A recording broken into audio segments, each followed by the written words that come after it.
ஸ்டாலின் அரசு இந்த 4.5 வருஷத்துல என்ன செஞ்சிருக்காங்கன்றது மக்கள் கேட்பாங்க. ஸ்டாலினோட கூஜா தூக்குன கட்சிகளுக்கு அதை விட பாதிப்பு. திருமாவளவன் அவருடைய தொண்டர்கள் போய் கொடியேற்ற முடியுதா? ஒரு விளம்பரத்தை மட்டுமே நம்பி தேர்தலில் போட்டியிடுறதுன்றது தமிழ்நாட்டு அரசியல்ல இதுவரை வெற்றி பெற்றது இல்லை. தலைவர்கள் இருப்பாங்க சில கட்சிகள், ஆனால் அதுக்கேற்ற அமைப்புகள் இருக்காது.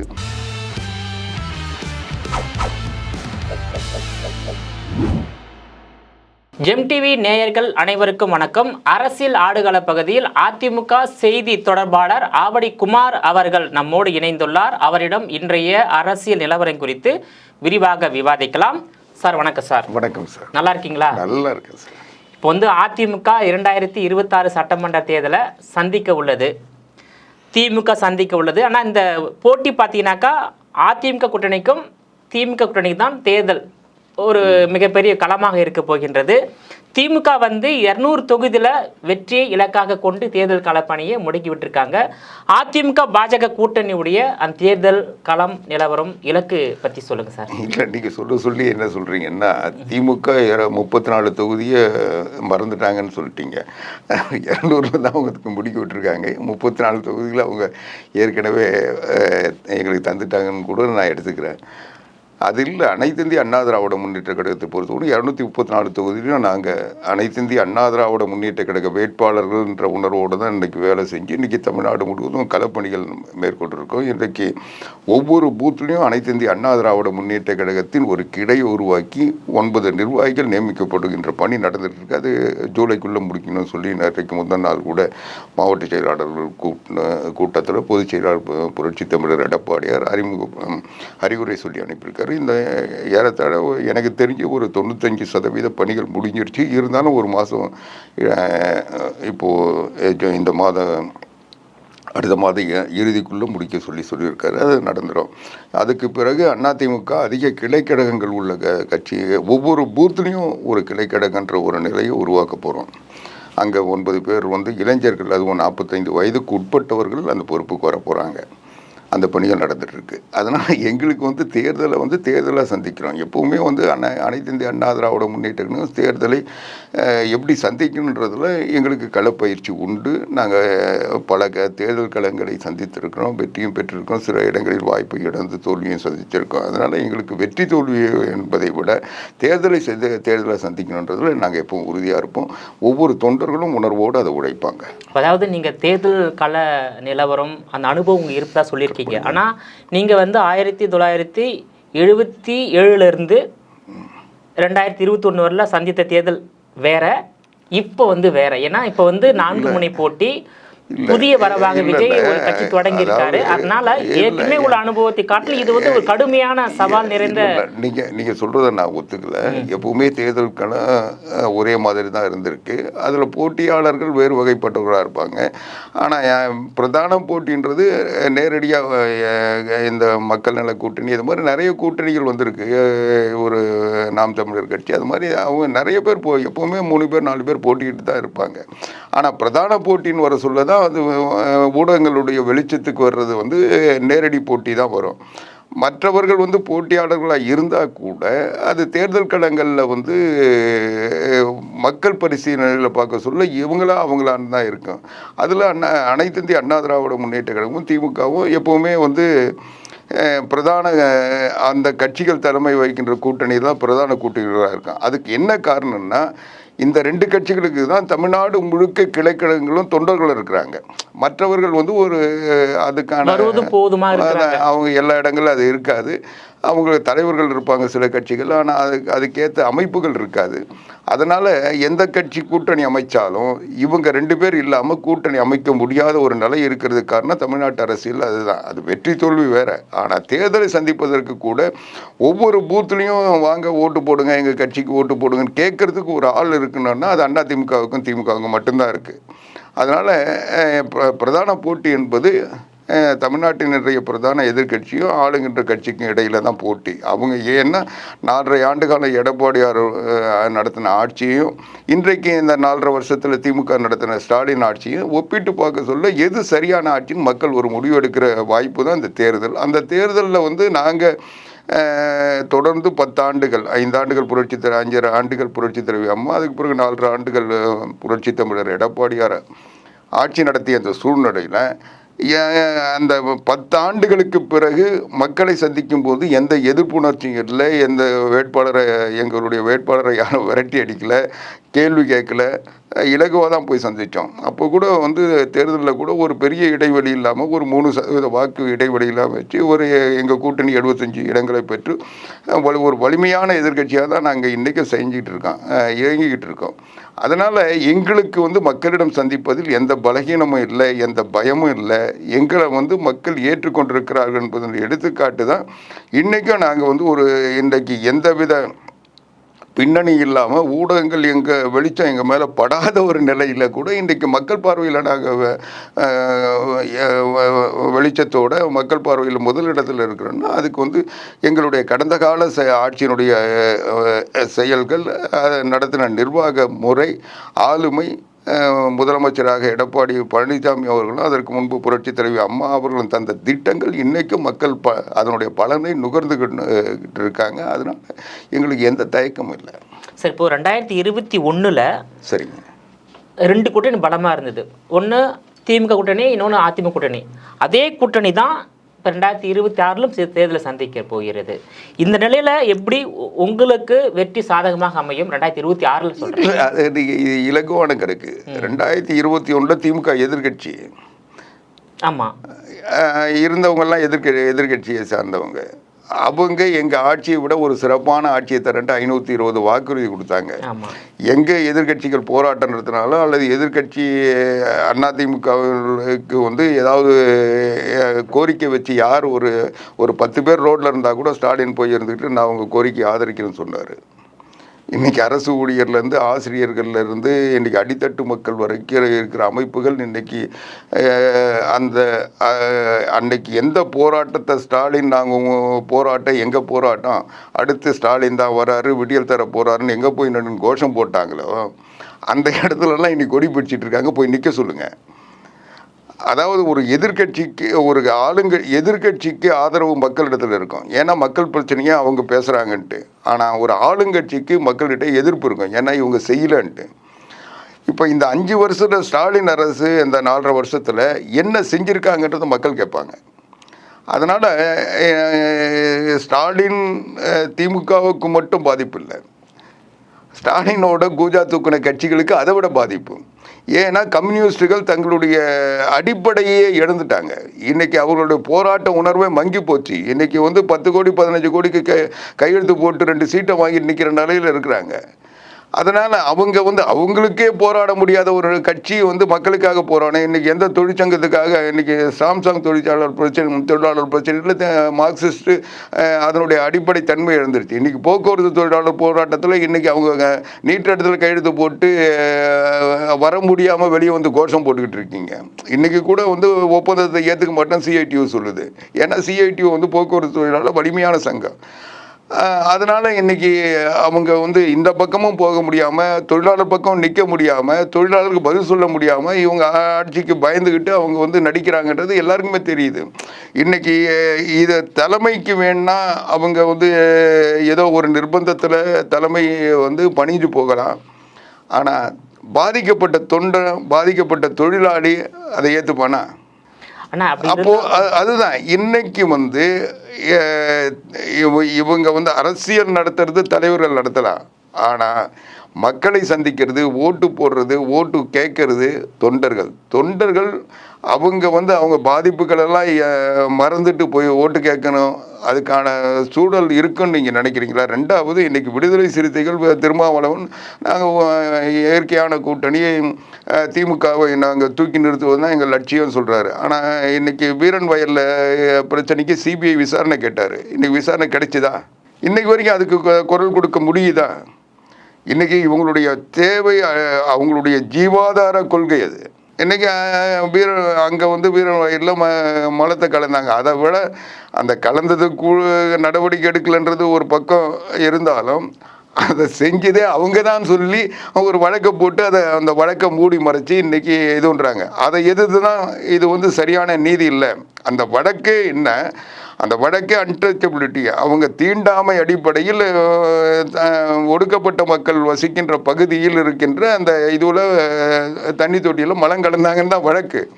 இப்போ என்ன சொல்கிறாங்க, அவங்களும் அந்த சமுதாயத்தை சார்ந்தவங்க அவங்களுக்குள்ளேயே கலந்துக்கிட்டாங்க அப்படின்னா, அவங்க குடிக்கிற தண்ணியில் அவனே மலத்தை கலந்து ருசித்து பார்த்தான்னு சொல்கிற அளவுக்கு ஒரு அரசாங்கம் இருக்குன்னா, அதை எதிர்த்து இவர் வந்து சிபிஐ விசாரணை கேட்டார். அதில் நின்னாரா? நிற்க முடியுதா? அதை செஞ்சாங்களா? சரி, ஒரு மனிதாபிமான அடிப்படையில் ஒரு கேட்குறாருன்றதுக்காக வந்து கூட்டணி ஆட்சி செய்ய முடிஞ்சதா?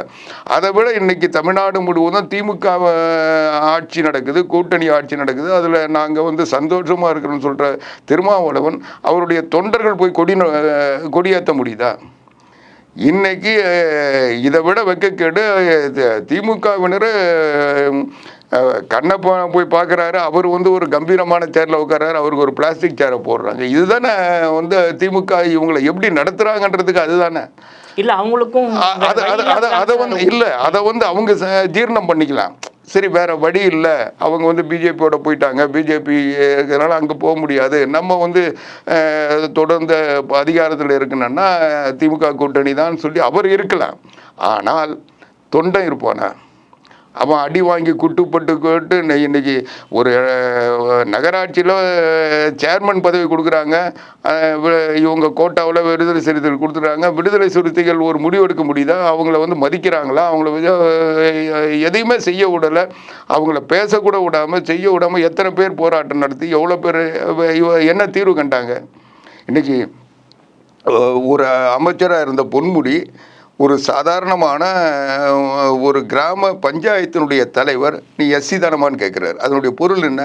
அந்த அதிகாரத்துக்கு வந்தது இவர் சொல்லியோ இல்லை திமுக கூட்டணியில் வரல. அவங்க வந்து 50 விழுக்காடு பெண்களுக்கு புரட்சித் தலைவி அம்மா கொண்டு வந்த திட்டத்தில் அதில் 18 விழுக்காடு வந்து பட்டியலின பெண்களுக்குன்னு தந்த அந்த அடிப்படையில் அவங்க வந்திருக்காங்க. அவங்கள போய் நீ எஸ்சி தானன்னு கேட்டால், அப்போ அதில் இதை விட கொடுமை என்ன இருக்குது? இன்றைக்கும் வந்து தீண்டாமையும் அவங்க கடைபிடிக்கிறாங்க தானே.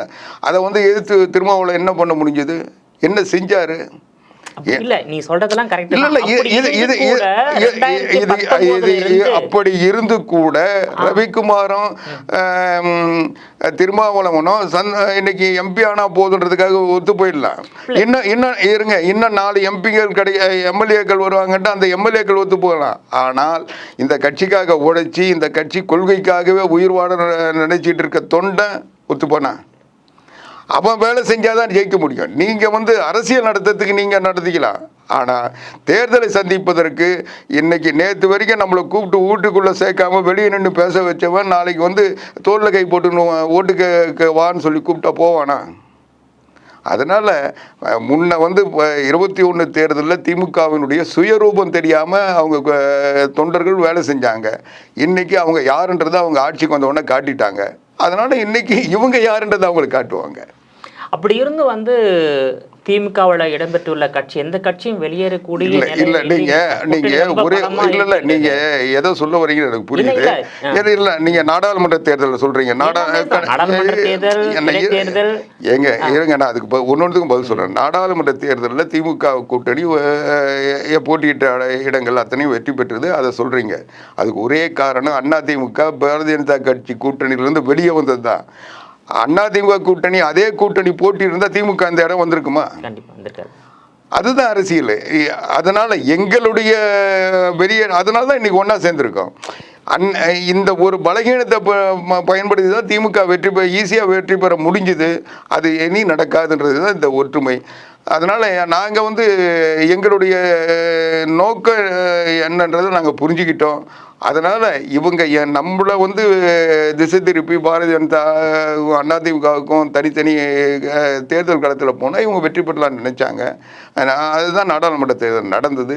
அந்த நிலையில் சட்டமன்ற தேர்தல் வராது. இப்போ வந்து அவங்க திமுக கட்சியும் கட்டுக்கோப்பாக இருக்கின்றது, கூட்டணியும் கட்டுக்கோப்பாக இருக்கின்றது. இல்லை நான் சொல்கிறேன், திமுக கூட்டணி கட்டுக்கோப்பாக இருக்கின்றதை நான் ஏற்றுக்கிறேன்.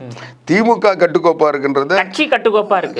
கட்சி கட்டுக்கோப்பான்றத நிச்சயமா நான் ஏற்றுக்க மாட்டேன். அது இல்லவே இல்லை. இன்னைக்கு வந்து அதிமுக சொல்கிறாங்களே, அழகிரியை முதல்ல திமுகவில் உறுப்பினர் சேர்க்க சொல்லுங்கள். அழகிரி அவங்க குடும்பத்தில் இருக்க அத்தனை பேரும் கோரிக்கை வச்சுருக்காங்க, அதை செய்ய சொல்லுங்கள். அதனால் திமுக கட்டுக்கோப்பா இல்லை. அதை விட இன்னைக்கு பொன்முடி வெளியேற்றதுக்கு காரணம் யார்? பொன்முடி என்ன பேசினார்? பொன்முடி பேசுறது தந்தை பெரியார் திராவிட கழக கூட்டத்தில். தந்தை பெரியார் திராவிட கழகத்தில் இதை விட மோசமாக பேசியிருக்காங்க. இது என்ன புதுசா? அல்லது பொன்முடி பேசுறது இது என்ன புதுசா? அவரே திராவிட கழகத்தால வந்த அவங்க கொள்கை ரீதியாக வந்து கடவுளை விமர்சிக்கிறது, மதத்தை விமர்சிக்கிறது, சமுதாயத்தில் இருக்கிற நலிவுகளை விமர்சிக்கிறது, அது தந்தை பெரியார் திராவிட கழகத்தில் தொடர்ந்து செய்கிறாங்க. அதை வந்து கடுமையாக செய்வாங்க, இன்னும் கொச்சையாக கூட செஞ்சுருக்காங்க. அதுதான் வந்து பொன்முடியும் செஞ்சுருக்காரு. அவர் அந்த கூட்டத்தில் போய் என்ன பேசுவாரோ அதுதான் பேசியிருக்காரு. ஆனால் இதை வந்து பேசி ஒரு வாரம் வரைக்கும் யாரும் பிரச்சனையாக்கலை. யார் பிரச்சனையாக்குனாங்கன்னா, கனிமொழி வந்து அவர் பேசுறது வந்து குற்றம், அதை வந்து ஏற்றுக்கொள்ள முடியாதுன்னு சொல்லி ஒரு 2 மணி நேரத்தில் திமுகவிலிருந்து பொதுச் செயலாளர், துணை பொதுச் செயலாளர் பதவியிலிருந்து பொன்முடி வெளியேற்றப்பட்டார். நல்லா கவனிச்சிங்க, திமுகவினுடைய வரலாறு தெரிஞ்சவன் நான். திமுக அண்ணா காலத்திலிருந்து, அதுக்கப்புறம் நாவலர் பொதுச் செயலாளர் இருந்தார், அதுக்கு பிறகு அண்ணாவே பொதுச் செயலாளர் இருந்தார், அதுக்கு பிறகு கட்சி பிளவுபட்டதுக்கு பிறகு அன்பழக திமுகவில் பொதுச் செயலாளர் இருந்தார், இன்னைக்கு துரைமுருகன் பொதுச் செயலாளர் இருக்கார். பொன்முடியை வந்து கட்சியிலிருந்து நீக்கினது யாரு? கனிமொழி சொன்னாங்க, தங்கச்சி சொன்னாங்க, அண்ணன் நீக்கினாரு. திமுகவினுடைய சரித்திரத்தில் தலைவர் கையெழுத்து போட்டு நீக்கப்பட்ட முதல் ஆளு பொன்முடி. பொதுச் செயலாளர் அறிவிக்கல. அதே மாதிரி புரட்சி தலைவர் எம்ஜிஆர் கூட அன்னைக்கு பொதுச் செயலாளர் நாவலர் நெடுஞ்செழியன் பெயரில் தான் வெளியேற்றப்பட்டார்.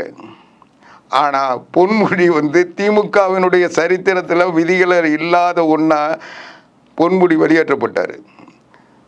அதுவும் 2 வரியில். ஒரு துணை பொதுச் செயலாளர், தலைவர் வந்து பொதுச் செயலாளருடைய கலந்துரையாடின்னு கூட வார்த்தை கிடையாது. தலைவரே தன்னுடைய அதிகாரத்தை பயன்படுத்தி நீக்கிறார். இது திமுகவில் ஒரு புதிய முடிவு.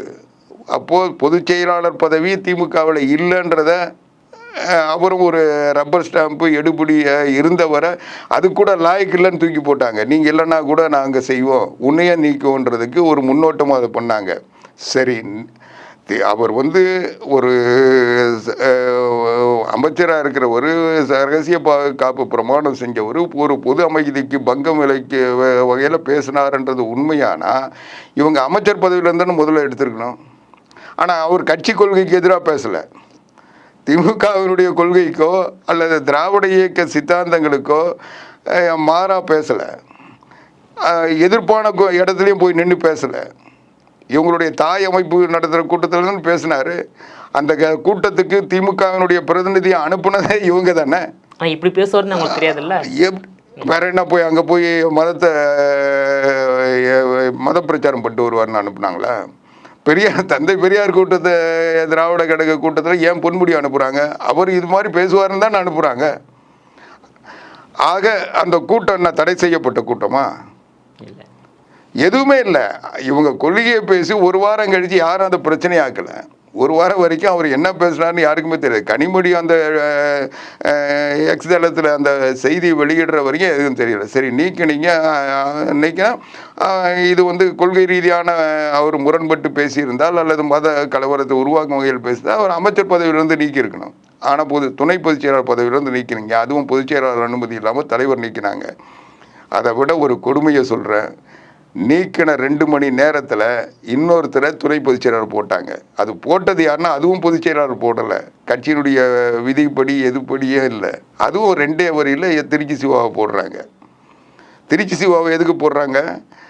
நேருக்கு செக் வைக்கணும், சீனியர்லாம் ஒழிக்கணுன்றதுக்காக பொன்முடியை காலி பண்ணுறதுக்கு அந்த வாய்ப்பை பயன்படுத்தி செஞ்சாங்க. ஆனால் அதை எதிர்கட்சிகளும் மற்றவங்க கையில் எடுத்ததனுடைய விளைவு அவர் அமைச்சர் பதவியிலிருந்து வெளியேற்றப்பட வேண்டிய நிர்பந்தம் வந்தது. அந்த இவங்கள் நோக்கம் வந்து அவர் கட்சியில் இருந்து சீனியாரிட்டியில் இருக்கிற சீனியர் லீடர்ஸ் எல்லாம் ஒதுக்கணும் அப்படின்றதுக்காக அவங்க அடுத்த தேர்தலில் உதயநிதிக்காக பிளாட்ஃபார்ம் ரெடி பண்ணுறதுக்காக பண்ண ஒரு சூழ்ச்சி. அந்த இவங்க தலையிலேயே கொல்லிக்கட்டை வச்ச மாதிரி இப்போ பொன்முடியை வந்து அமைச்சர் பதவியிலேருந்து எடுத்து நீக்க வேண்டிய நிலை வந்தது.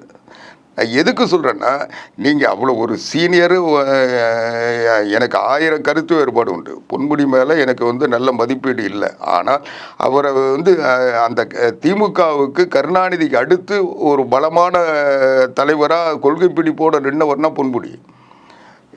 புரட்சி தலைவி அம்மா ஆட்சி காலத்தில் அவர் கடுமையாக வந்து அந்த கட்சிக்காக, அவர் கொள்கைக்காக இருந்தவர்.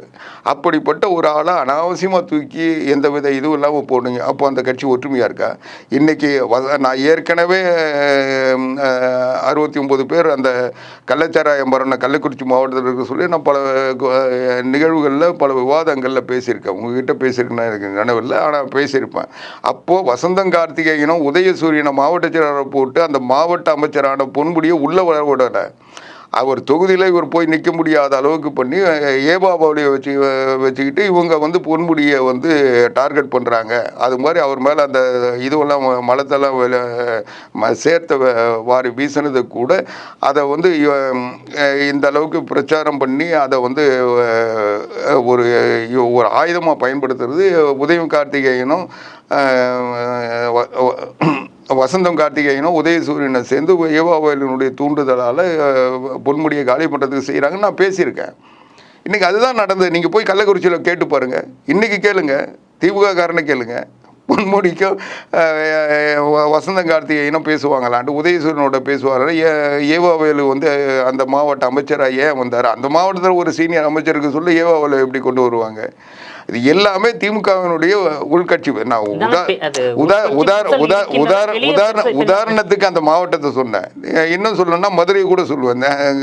பழனிவேல் தியாகராஜ் எப்படி இருக்கிறாரு, மூர்த்தி எப்படி இருக்கிறாரு, நேற்றைக்கு முந்தின நாள் கூட என்ன நடந்ததுன்னா உங்களுக்கு தெரியும். அதனால ஒவ்வொரு மாவட்டத்திலையும் என்னால் சொல்ல முடியும். தர்மபுரியில் என்ன நடக்குது, கட்சி பிளவுபட்டு போல கட்சி பிளவுபட்டு எப்பவுமே ஆளுங்கட்சியாக இருக்கிற வரைக்கும் அண்டி புடைக்கிறவன் இருக்க தான் செய்வான். அண்டி இருக்கிறவன் வரைக்கும் கடைசி வரைக்கும் அந்த கடைசி நொடி வரைக்கும் கிடைக்கிறத வாங்கணும்னு பார்ப்பான். நம்ம உழைச்சிட்டு இவனுக்கிட்ட ஏன்டா விட்டு போகணும், எதை கொடுக்கறத கொடுக்கட்டும், இவன் முடிட்டோம், இவன் இறங்கி நம்மக்கிட்ட தானே ஒன்றா இப்போ பார்த்துக்கலான்னு இருப்பான். அதனால் இது வந்து ஒரு கட்சியினுடைய பலம் இல்லை.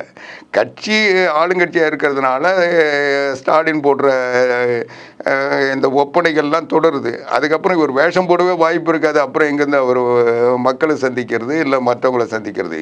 இப்போது அதிமுக பிஜேபி கூட்டணி வந்து அமைந்துள்ளது சார். இப்போ இந்த கூட்டணியில் வந்து ஓபிஎஸ் இருக்கின்றார், டிடிவி இருக்கின்றார்.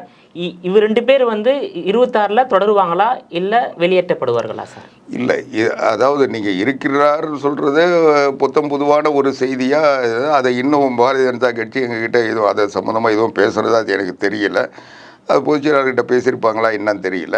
ஆனால் அது தெளிவாக அமித்ஷா அவர்கள் சொன்னது உங்களுக்கும் தெரிஞ்சுக்கும் எனக்கும் தெரிஞ்சது என்னன்னா, அவங்க கட்சி விஷயத்தில் நாங்கள் தலையிட மாட்டோம்னு. அதனால் அதுக்கு தலையிட வாய்ப்பு இருக்கதா எனக்கு தெரியல. அவர் அதை ஒரு முற்றுப்புள்ளி வச்சதாக தான் நான் பார்க்குறேன். ரெண்டாவது, நீங்கள் சொன்னதுக்கு நான் நேரடியாக பதில் சொல்லணுன்னா, ஒரு அதிமுகவினுடைய தொண்டனா அண்ணன் எடப்பாடியார் அவர்களுடைய உணர்வுகளை உள்வாங்கின்ற வகையில் எனக்கு வந்து என்னால் சொல்ல முடியும். முதலமைச்சராக எடப்பாடி பழனிசாமி அவர்கள் வருவதற்கு எனக்கு வாக்களியுங்கள் யார் கேட்டாலும் அவங்களுக்கு நாங்கள் வேலை செய்யறதில்ல. ஓட்டு எங்களோட நோக்கம் எடப்பாடி பழனிசாமி அவர்களை முதலமைச்சராக்கணும். அதுக்கு யார் வேலை செஞ்சான்னா, யார் வந்து ஓட்டு கேட்டான்னா, நீ போய் ஓட்டு கேட்காத நாங்கள் சொல்லணுமா? அது இல்லை.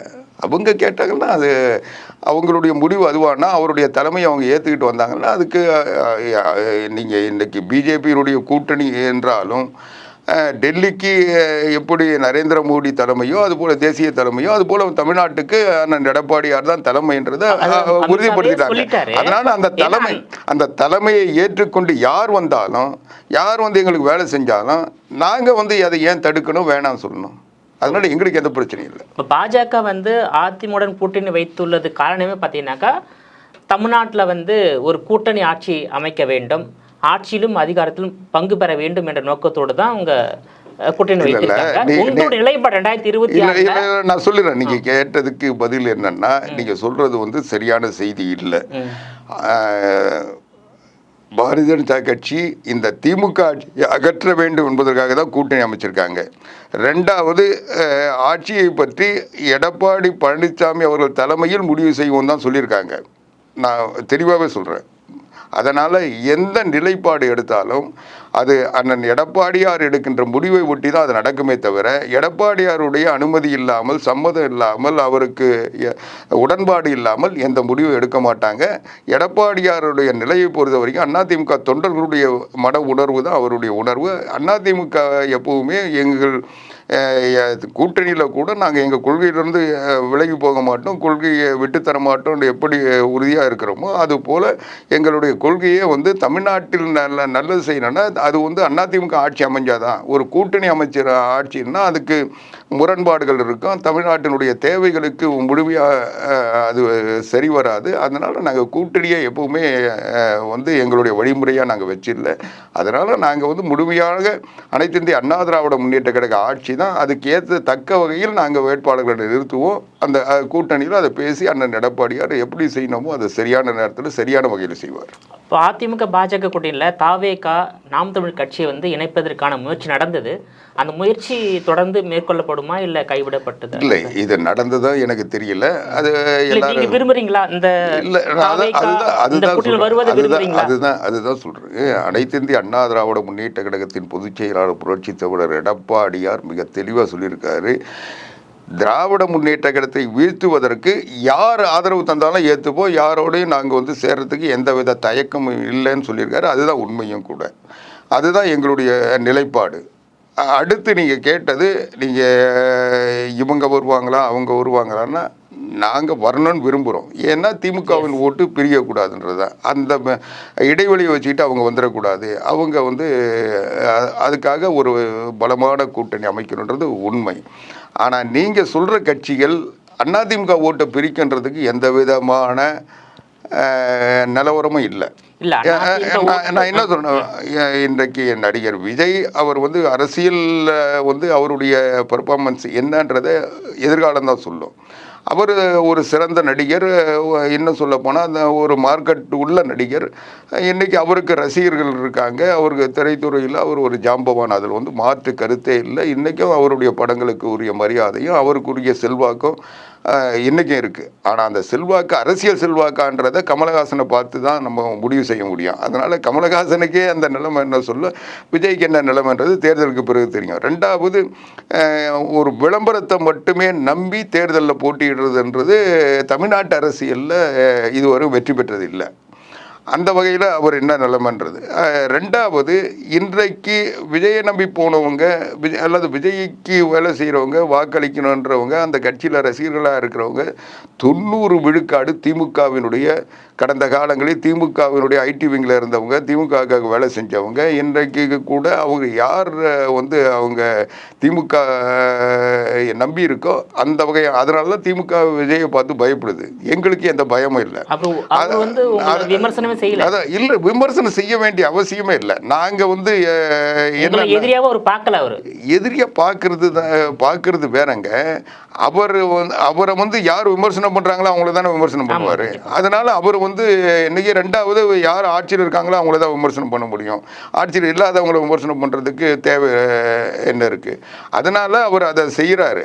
அதனால் அவர் செய்கிறதுனாலேயே வந்து எங்கள் கூட வந்துடுவாருன்னு நீங்கள் நினச்சிங்கன்னா அது நடக்காமல் போகலாம். ஆனால் எங்களை பொறுத்த வரைக்கும் அவர் வந்தாலும் சரி வரனாலும் சரி, அவர் வந்து எதிர்த்து நின்னா திமுகவின் ஓட்டு தான் பிரியுமே தவிர எங்கள் ஓட்டு பிரியறதுக்கு வாய்ப்பே இல்லை. ஏன்னா எங்கள் ஓட்டு செதுக்கி கடைசியில் எல்லாம் போய் நாங்கள் ஒரு சிலையாக இருந்து கட்சியை மீட்டு வச்சுருக்கோம். அதனால் எங்களுக்கு இனி சிதைவு இல்லை.